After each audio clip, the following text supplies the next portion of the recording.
Yeah, I was gonna say like when I'm in these networking business groups, like I'm just at a point at 51 years old where I don't really give a shit. Like literally what people think of me because I know that when I am my true self, I'm going to attract the people that resonate with who I am, and it's going to repel people who maybe are offended by me or because I say the F word and oh my gosh, But so when I'm Film. very He vulnerable means because film. I'm what's Yeah, that? the film. You're talking about film, the F word.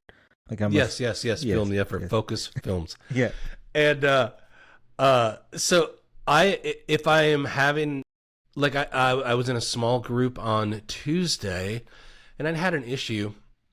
I wanted some advice from other people, and I just laid it out there, and I knew that there'd be one or two who'd resonate with it, one or two who'd not resonate with it, but by doing that, I know that those two people that can relate to it, we would get closer. And so the same when I'm in a large group is like I'll be very vulnerable, and that's going to help me build deeper relationships with the people who resonate with me because they'll come up to me after and be like, "Oh my gosh, man, I'm going through the same thing. Let's go have a coffee," and then that deepens the relationship. But to your point, I'm the same way where I don't even. I mean, I have a best friend from like childhood who I still talk to, who's 1,000 miles away, but there's not somebody I will call and be like, "Hey man, let's go have a beer." It's like I have a bunch of close friends like you, and the way that I qualify them is the people. If I'm going through a struggle, if I'm like, man, things are really shitty right now, who can I talk to and feel comfortable at that? Look, actually, you and I have had that conversation. I'll never forget. It was like over a year ago. Like things were just really slow for me in the business, and we had a good chat on the phone, and then you gave me some advice and like things started picking up and like so you're one of those people who I'm like I could say anything to him or if I'm going through something I can call him.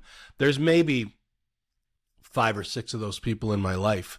um and I think it comes with age, it comes with the journey of life. Like as you get married and you start having kids, like then you're super focused on that, and then you get super focused on, oh my gosh, now I have to provide for these people. Like when I was single, it was like, oh well, I'm gonna be a couple days late on the rent. No big deal. I'm gonna go have a couple beers at the sports bar with my buddies and have fun. But then as you get more responsibilities and there's more people you're responsible for, you really start honing in on your home life and your job or your business to make sure there's a future and a legacy and you're providing. And so, hanging out with the boys just kind of goes out the window. But yeah, same as you. Just I have a lot of like my network is huge. My connections are huge, and I have a few really good friends who I trust. But yeah, no longer that like best friend or there's no guys trips to the cabin anymore. There's no none of that. But don't get me wrong. I'm not complaining. Like I'm very content where I'm at as long as I still have some kind of human interaction through networking or going to meetings or even my client work. My client work is very personal. I learn their stories, and so I get very close to my clients. So I think if I was working in corporate America or like a desk job or I didn't have these relationships with clients, I think it would be very different. But thankfully, the people I work with I get very close to. So I'm in a unique situation.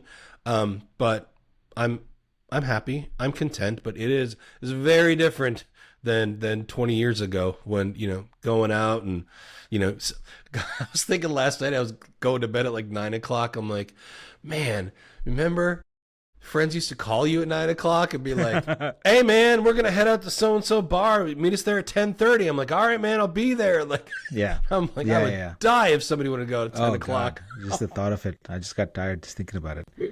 Just now.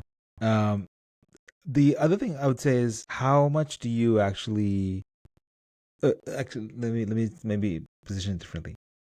I think everybody needs somebody and that could be like a lot of people say my wife is my best friend or my husband's I totally understand that. But I think there's always a level of subjectivity in that relationship that you want, and it's not a therapist, but somebody who is like kind of knows you enough to where they would be objective enough, right? Like you want a healthy friend that can do what you and I do, right? Which is like, hey man, this is what's going on. Have you thought about this? What about this? What about this? Right? And it's not like, Graham, you always suck, bro. Like you always do this thing. It's not that, right? I think having that is a huge benefit from that perspective. I would go one step further. Like I found that having somebody like that also, and maybe if they can kind of give you a little bit of like a spiritual kick in the back as well, like that always helps as well, because it depends on what how you get motivated. But I just to summarize what I'm saying, I think you need somebody like that. Would you agree? Or I think it's detrimental almost to not have somebody like